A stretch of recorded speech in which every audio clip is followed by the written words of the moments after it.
So Phil, thank you so much for joining me with Imperial Corporate Events today. How are you doing? Very well, pleasure to be here.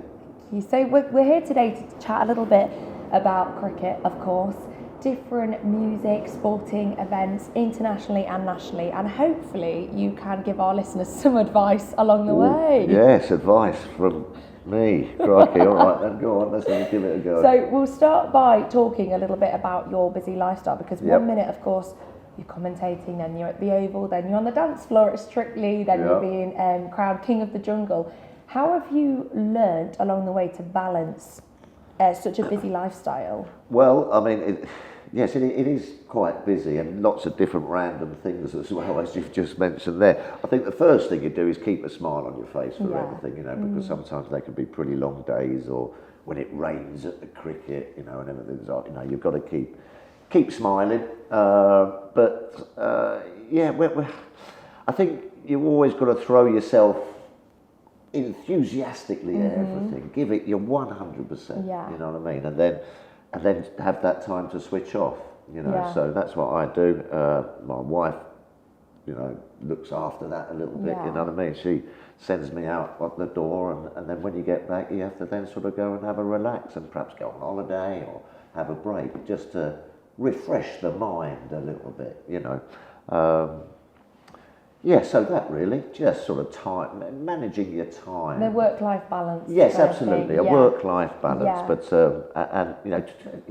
too much work and not enough play makes Jack a dull boy. So I enjoy my time off, and when I do have time off, I think my wife might say I'm a bit lazy, but I mean, if I'm going to go away on holiday, I like to sit around the pool and switch off, recharge. Nice food, glass of wine, enjoy and what have you, yourself. and enjoy yourself. But as you say, have a really nice sort of calmness, because there is a lot going on. Yeah. Do you think you've always had that kind of positive mindset, that optimistic, that always keeping your smile on your face? Has that been something that's followed you throughout your whole life? Well, it's difficult, isn't it? Because there's loads of things that try and wipe it off your face. Well, yeah. And so you've got to you've got to keep ploughing on. And I think, especially during my cricket career, there's so many ups and downs. When you don't perform well or you're out of form, sometimes you can sort of go within yourself a little bit and sort of lock yourself away. Yeah. I tried not to do that. Try to keep a little bit level. Don't get too high when you do well, and don't get too down when you don't do so well, and try and keep that sort of balance. Yeah, that's nice to hear. That's nice advice. So, so obviously you've been retired from cricket for 20 years now, Yes. Is that correct? Where's that gone? Around 20 years? Blown past. Blown by. Well, how has cricket developed and changed since from when you were playing it to nowadays? Hugely. I think the main thing which is that was the central contracts. Because you're now contracted for England. When I played, you were sort of like contracted to your county and then got picked for England. So you still had to play all your county stuff. Right. And then when the England stuff came along, you were a bit knackered, to be honest with you. I bet. You'd be playing against Glamorgan on the Monday and be bowling 40 overs to try and win the game for Middlesex, get in your car, and then drive up to Old Trafford, lose the toss against Australia, and be in the field again on Wednesday or Thursday. So, now it's a lot more managed. I think that people understand the stresses and strains. We used to go away on tours for like 4 months, from families and what have you. So that had its pressures, even though, listen, I enjoyed every single minute of it. But,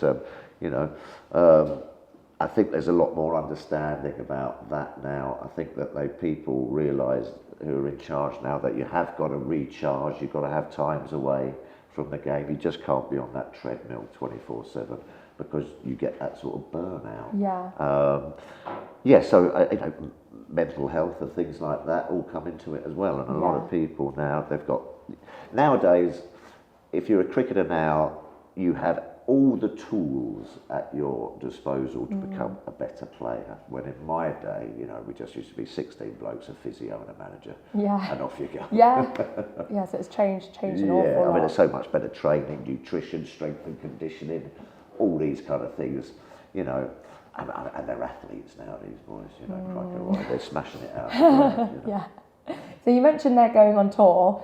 Do you have a a hilarious or funny or random story that happened on tour? Well, I mean, there are loads. Yeah, I bet. Yeah, I've read about many of them. Well, there you go. I mean, just the fact of 16 blokes all getting on a plane and going halfway around the world, you're going to have a story every 5 minutes. Yeah. Something was always going on. I loved touring.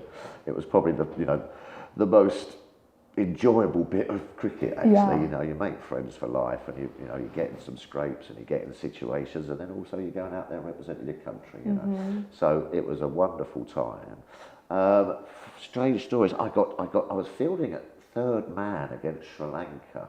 Right. And it was on the telly and what have you, and then all of a sudden, and John Aggers told me this, he was commentating, and I've come sort of like screaming up from third man with those great big, those monitor lizards, the great big lizard. It was about 7 foot long, and it was sort of up on its back legs, and I've seen it as I'm fielding there, sort of like, it was just over there, and he's come towards me, and he's got up on his back legs.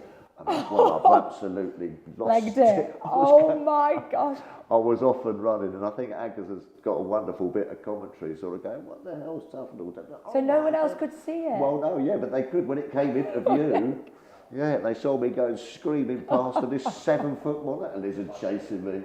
I nearly refused to come out after that. I was petrified. Oh, that's great. That's a great story. Thank you for sharing that. Yeah. So, of course, in 2003, you were crowned King of the Jungle on I'm a Celeb.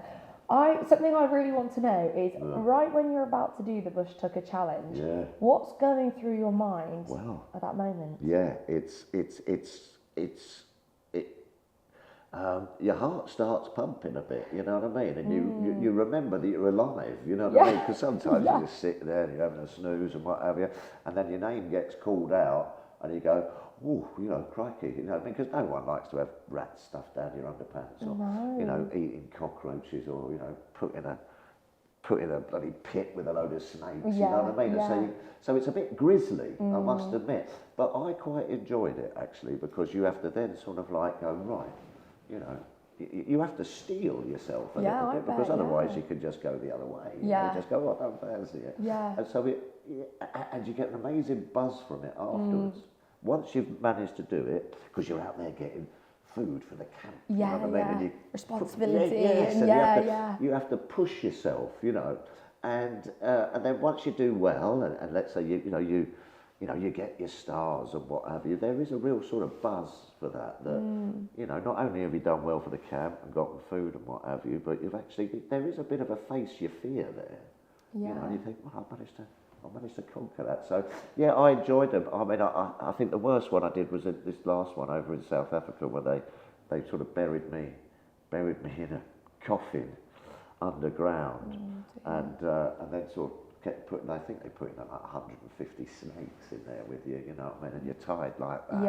Yeah. And, you really do have to, search for that bit in the back of your brain, it's keeping you just going. To go, right, okay, yeah, keep control a little bit. But I must admit, I've used a few of those experiences in sort of life that you can sort of say, well, hold on a minute, don't give up, you can do this. Yeah, and that's really nice to hear. I think for me, claustrophobia would be the one thing that I wouldn't be able to. Well, I tell you what, I think they do. Is because your mic's up all the time, yeah, and you're all sitting around with the people around the campfire, and naturally you just sort of go, well, what's your biggest fear? Yeah, and of you course. sort of go, well, I don't like enclosed spaces, and there's someone listening who goes, right, tick. So I don't like snakes. Tick. Oh gosh, so if I went on I'm a Celeb, I'd sit there and say, I love being claustrophobic. Absolutely. And I love snakes and rats. What I really hate are Ferraris. Yes, and sausage sandwiches. They terrify me. Oh God, well I'll bear that in mind maybe one day. So also besides I'm a Celeb, you've also done Strictly Come Dancing. Yes. Tell me about when you got that phone call asking to go on the show. What did you think? Well, I just thought, oh, that sounds all right. You know what I mean?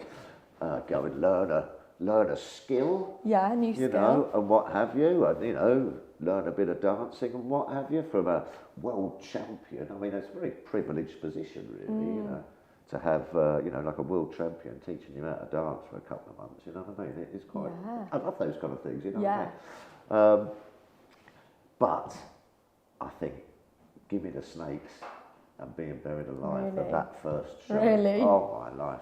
The first show was terrifying, absolutely terrifying, because you don't particularly know, you know, it's difficult. I think there's about, I don't know, I think they say it's sort of like 400 to 600 steps in this minute and a half to 2 minutes that you've got to do. Yeah. And you've got to remember them all, you know, Yeah. and you've got to work Yeah. at it, you know, and you've got, I think, you know, you're doing about 6 or 7 hours a day, you know, for the week lining up to the live show, and it's live, and there's about 10 or 12 million people watching you. Yeah. You're usually dressed in a cerise pink shirt with crystals on it, you know, bare chested, slashed to the navel with a spray tan. Yeah. And, you know, and I can still remember, you know, and people were fainting backstage, and these were sort of actresses and things, you know, and people were seriously nervous. And so was I. And then I can remember old Bruce Forsyth, you know, he was in charge of it at the time, you know, can Phil and Katia please take the stage to do the Paso Doble or something? And you just go, oh my God, you know, and you just want to run the other way. Yeah. Bit like a Bush Tucker trial, Yeah. but you have to sort of steel yourself and go, right, Yeah. otherwise you just wouldn't go out there. No, I can You know, imagine. because in the back of your mind you go, well, I can't remember it, or what happens if I just stop, or if I do Yeah. this? All these weird things are going through your head, and you've just got to try and remain calm, put a smile on your face, and Get give it on your with best it. shot. Yeah. But terrifying. Terrifying. And it never particularly got any easier for me either. Some people, they sort of get over that, and they get into the whole sort of froth, you know, the froth of Strictly and everything. But no, I just went out there for a couple of minutes and went, is this over? Can this now be over, please? Yeah. I want to go and have a glass of wine. Well, you did a great job anyway, and I it's enjoyed it. great to do new things and learn new skills. That's what life's all about, isn't yes, it? and challenge yourself Yeah. as well. Yeah. So, as you know, at Imperial, we send our clients all over the world to Yes. different events, Gorgeous. sport, music, Wow. culture. Yeah. What are your 3 bucket list events, destinations where you would like to go to? Well, I've never been to the Monaco Grand Prix. No, lots of Right, people have, but it's just never seemed to fit into a schedule or anything. Yeah. Or no one's offered me a boat to go and sit Look, on. now you know us. Now you know Absolutely. you're in with Imperial. We can sort you that yacht out. Yeah, I like the sound of that, just for the kind of the glamour of it. You know what Oh, I the mean? It's all glitz and the yeah. And also, you know, I quite like my motor racing. It's all a bit sort of, I don't know, can I say it's all a bit sexy? Isn't it? You know what I mean? Yeah. I know exactly what you mean. Yeah. So I'd like to do that.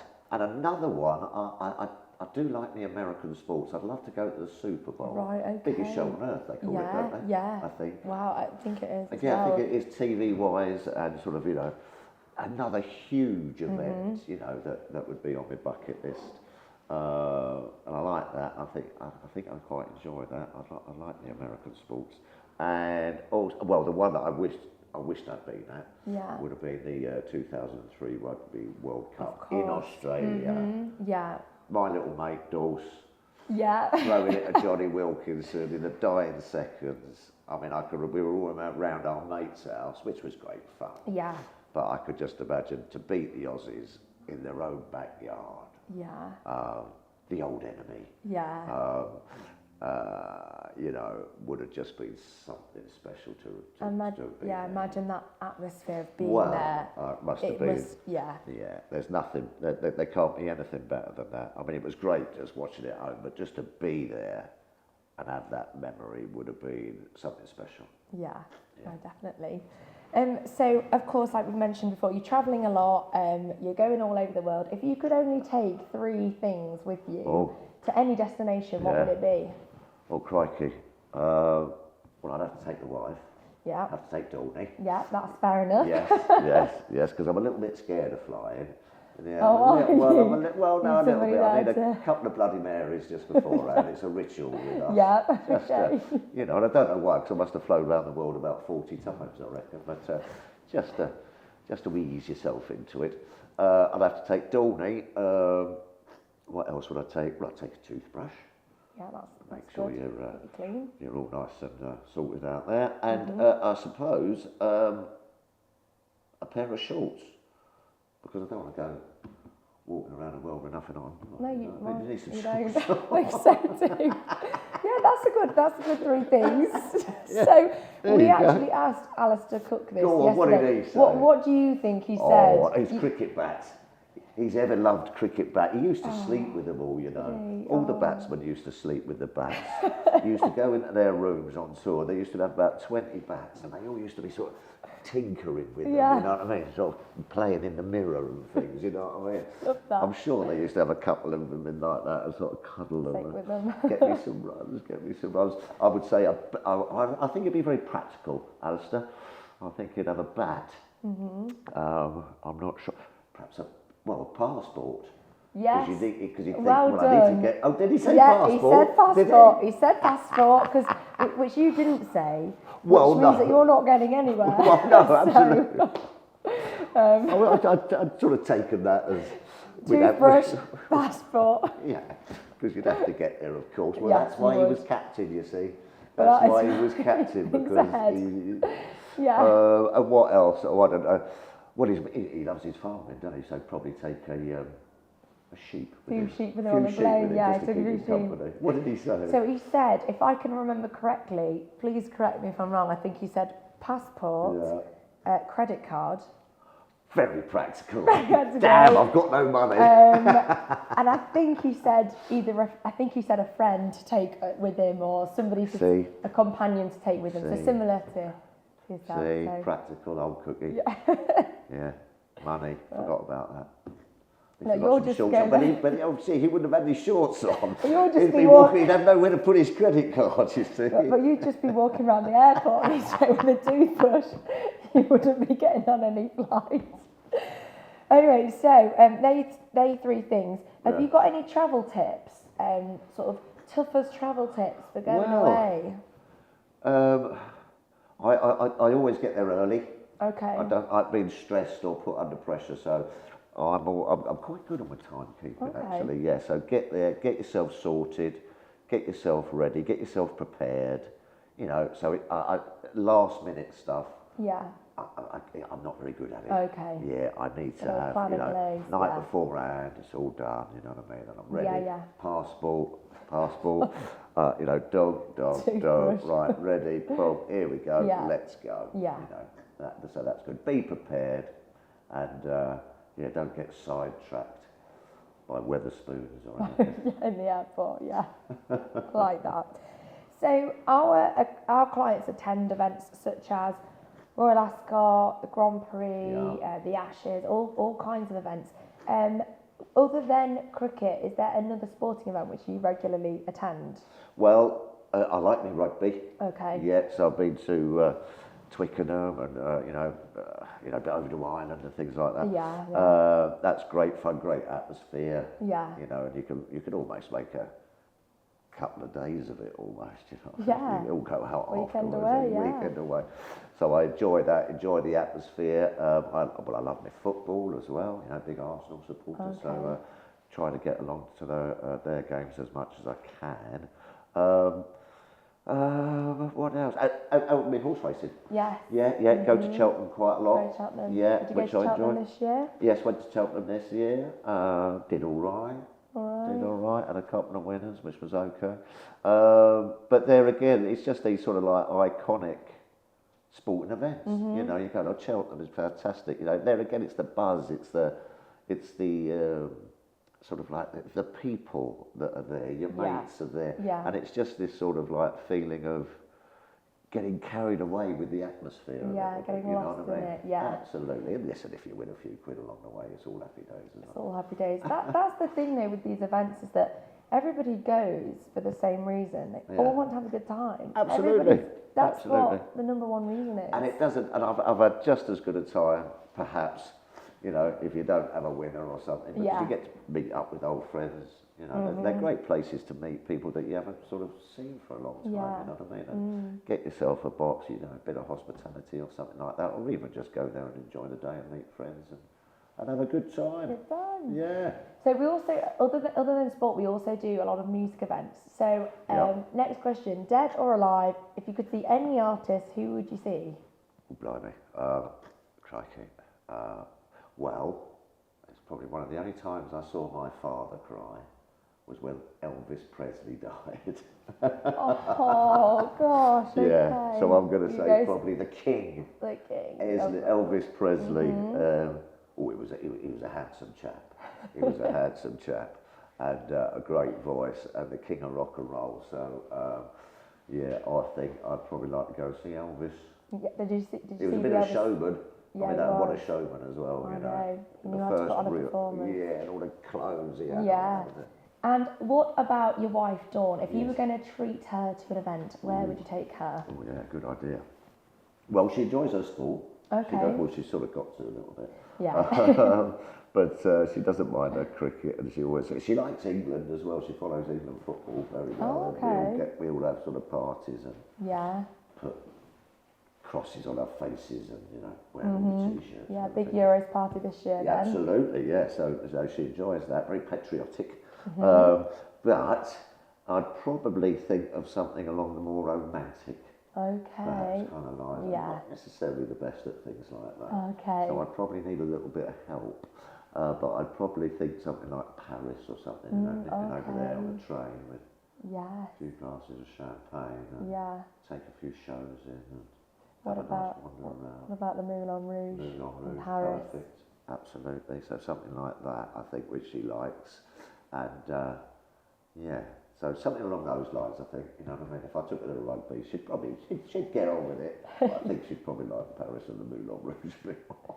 So would I. Yeah, well, there you go. You know. So we'll just finish up by talking quickly about the Grand Prix, because the Grand Prix is an event we send lots of clients to, not just the British Grand Prix, but like we mentioned, the Monaco, Abu Dhabi, Las Vegas. There's so many.